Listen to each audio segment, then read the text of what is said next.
आपने नोटिस किया होगा, ऑब्जर्व किया होगा कि कुछ लोग समय से पहले बहुत बुढ़े लगने लगते हैं और उम्र बहुत ज्यादा दिखने लगती है, जबकि उम्र इतनी नहीं होती।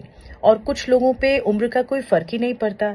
ऐसा लगता है कि वो दिन भर दिन जवान होते जा रहे हैं, यंग होते जा रहे हैं। क्या राज है? क्या एजिंग का सीधा कनेक्शन आपकी डेट ऑफ बर्थ से है? नहीं। एजिंग का कनेक्शन आपकी डेट ऑफ बर्थ से नहीं है। एजिंग का कनेक्शन आपके बॉडी के सेल्स से है, क्योंकि सेल्स में साइंस कहता है, और इसे बहुत अच्छी तरह समझाया डॉक्टर एलिजाबेथ ब्लैकबर्न ने, जो कि नोबेल प्राइज विनर भी रही हैं 2009 में मेडिसिन के लिए। उन्होंने एक चीज डिस्कवर की कि एजिंग का कनेक्शन सेल से है। अब देखिए, हमारी बॉडी में ना millions and trillions of cells हैं, लेकिन सेल्स का एक प्रोटेक्टिव गार्ड होता है, और जिसका टर्म होता है टेलोमियर्स। TELOMERES, telomeres. ये टेलोमेयर कैसे होता है? ये एक तरह से कैप की तरह होता है डीएनए पर। और वो कैप क्या होता है? आप जब जब सेल्स जो हैं, विभाजन होता है उसका, डिस्ट्रीब्यूट होते हैं या फिर अलग अलग फॉर्म में सामने आते हैं, तो वो जो टेलोमियर्स हैं वो कैप की तरह होता है। इसे आप ऐसे समझ सकते हैं कि आपने जूता देखा है, जूते का फीता होता है, फीते के एंड में आप देखेंगे तो एक प्लास्टिक जैसा हार्ड मटेरियल होता है। अगर वो नहीं रहेगा तो जो लेस है उसके रेशे निकलने शुरू हो जाएंगे, लॉक नहीं होगा।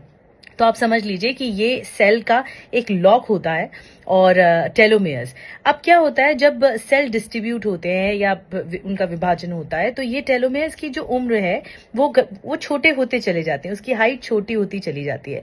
लेकिन इनमें एक काबिलियत होती है कि वो अपने आप को रीबिल्ड करते हैं, कि अगर आप हैप्पी हैं, अगर आप सेटिस्फाइड हैं, अगर आप पॉजिटिव थिंकर हैं, तो आपके ये जो टेलोमेयर्स हैं, जो एक पार्ट होता है आपके डीएनए का, वो अपने आप को रीबिल्ड करता है।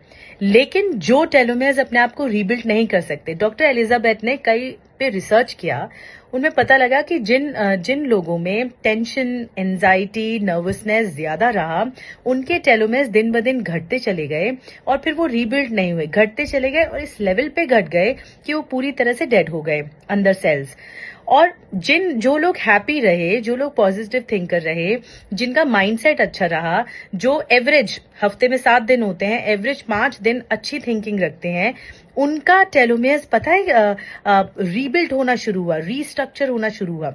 तो ये थ्योरी कहती है कि टेलोमेयर्स जितने कम होंगे, शॉर्टन होंगे या फिर मर जाएंगे, तो आपकी एजिंग शुरू हो जाएगी। यही एजिंग का प्रोसेस होता है। और अगर टेलोमेयर्स अपने आप को रीबिल्ड करते हैं, तो आप लंबे समय तक जवान बने रहेंगे। तो हैप्पी रहिए, पॉजिटिव थिंकिंग रखिए, देखिए फिर आपके सेल्स भी लंबे समय तक जवान आपको रखेंगे।